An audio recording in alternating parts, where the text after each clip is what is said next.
Greetings to you, Sherwin. Of course, we were listening in on that briefing, the Russian ambassador addressing the media today. Vasily talking seemingly a little bit defensive there about Russia's stance. Well, I mean, I suppose that's not very surprising, but Russia is saying that it will put forth its own draft of resolutions regarding the humanitarian situation in Ukraine. I mean, what are we likely to get out of that, given what we saw today and how defensive they were? I mean, if we're talking particularly about the humanitarian corridors, for example, what's likely to come out of this? And maybe you can take us back to what was said in this particular briefing.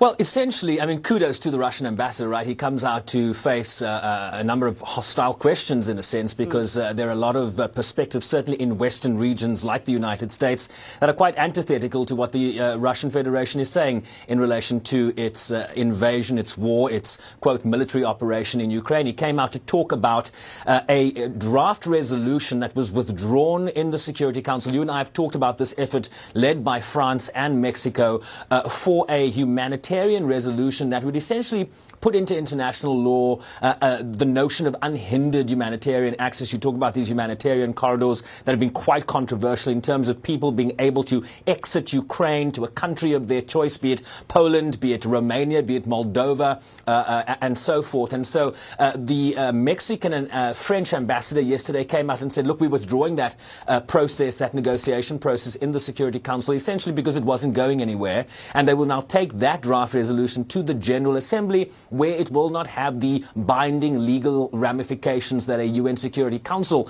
resolution would have, but it would certainly give a sense of global sentiment, much like the earlier resolution that was adopted by 141 member states in favor in terms of condemning Russia's unilateral actions in Ukraine. The Russians are now saying, Flo, that they are going to put their own draft resolution on the table that could be voted on in the Security Council as early as today. Some of the operating paragraphs, I've just received this, I'm reading it with you, essentially saying that they demand that civilians, including humanitarian personnel and persons in vulnerable situations, including women and children, be fully protected, right? This would kind of go against the images that we are seeing, the widespread images of civilian shelling, neighborhoods where civilians are housed, hospitals, kindergartens. The UN saying they have credible reports that cluster munitions, which are illegal under international law, being used in the main by the Russian military. This draft resolution will also demand that all parties concerned ensure the respect for and protection of all medical personnel and humanitarian personnel, calls on all parties concerned to allow safe and unhindered passage of to destinations outside of Ukraine, condemns all violations of international humanitarian law. Look, this is hot off the press, Flow. We'll take a deeper dive into that and present it later in our programming. But essentially the Russians saying, okay, Mexico and France want to go to the General Assembly. We're putting our own draft resolution on humanitarian access in the UN Security Council, and a vote could be expected later today. We don't know where the chips will fall. This, of course, just announced a short time ago by Russian Ambassador Vasily Nebenzia. Flo. You know, while the ambassador was standing up there addressing the media, I think it was you who asked, or certainly someone who sounded like you, asking when would they stop their aggression. And it seemed very much from where I'm sitting anyway, that question aggravated the ambassador. And I'm not sure where his answer was going. Can you take us back to that? Because it seemed as though he almost pointed at another situation being the problem, and that, you know, they weren't being aggressive in a certain way. I didn't quite understand what he was trying to say there.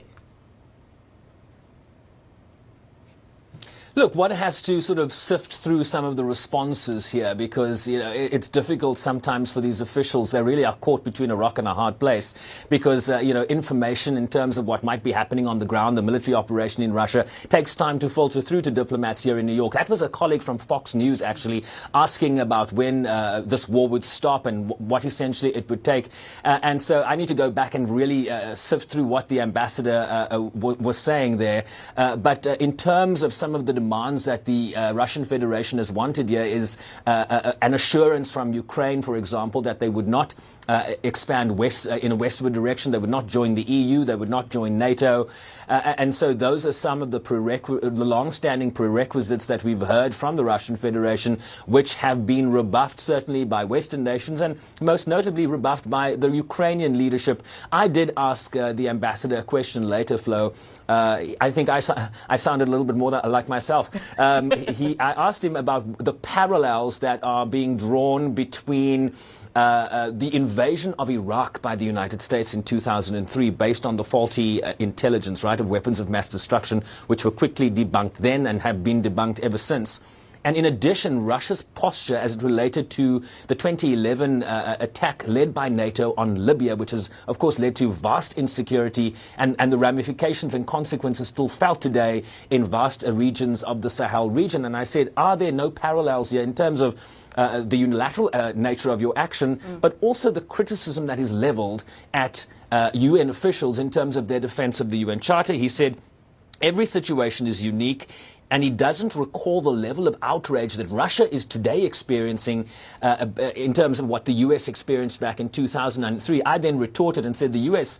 worked very diligently to get Kofi Annan, then the Secretary General of the United Nations, ousted from the organization. It was a huge controversy. African nations had to rally behind Kofi Annan in terms of the United States' backdoor efforts to get him ousted as UN Secretary General, particularly over his stance in relation to the invasion of Iraq. And the ambassador said that, well, there were no resolutions and nothing in comparison to what we experienced there, and then he walked off. So we're going to go through all that footage again, Flo, and put it together in a package for later programming today. Just as we wrap up our conversation, this is a question that I've posed repeatedly to some of the analysts we've spoken to about this conflict, and it's been the issue of sanctions. I mean, you're in New York now, you're in the US, and there is a sense that, you know, these particular sanctions that have been imposed are actually hitting back on the U.S. itself. And, what I was asking analysts was, these sanctions, could they end up being a situation of cutting the nose to spite the face? And I wonder if that's starting to trickle down, if that indeed is what we're starting to see in the U.S. Absolutely. The fuel prices, I mean, we've sort of seen a recession in terms of the oil, crude oil prices now dipping below $100. That will be immediately felt at the pumps here in the United States. But a big concern, particularly in the context of a congressional election in November that will essentially decide the control of both houses of Congress. There is a rising inflation in the United States even before the invasion of Ukraine, and the ripple effects, right? You heard the Secretary General talking about how there is a risk now to countries, particularly in the developing world, that are seeking to recover from the COVID-19 pandemic, that are now being hit with this war. Ukraine and Russia are responsible for 29% of global wheat outputs.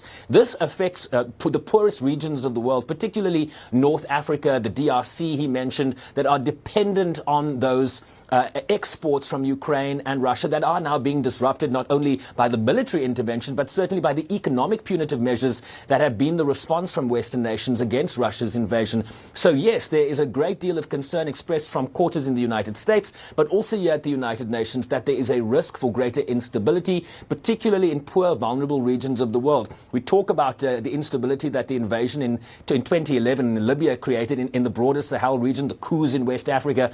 These effects, the economic consequences of this, be it from the sanctions that are being imposed or the immediate impacts of the war, are certainly going to be felt on a global level, given the globalized nature of the world we live in, Flo. Sherwin, always a pleasure talking to you. Thank you very much to you, keeping your ear to the ground for us there in New York. And that is, of course, our reporter there, correspondent in New York for us, Sherwin Bryce-Pease.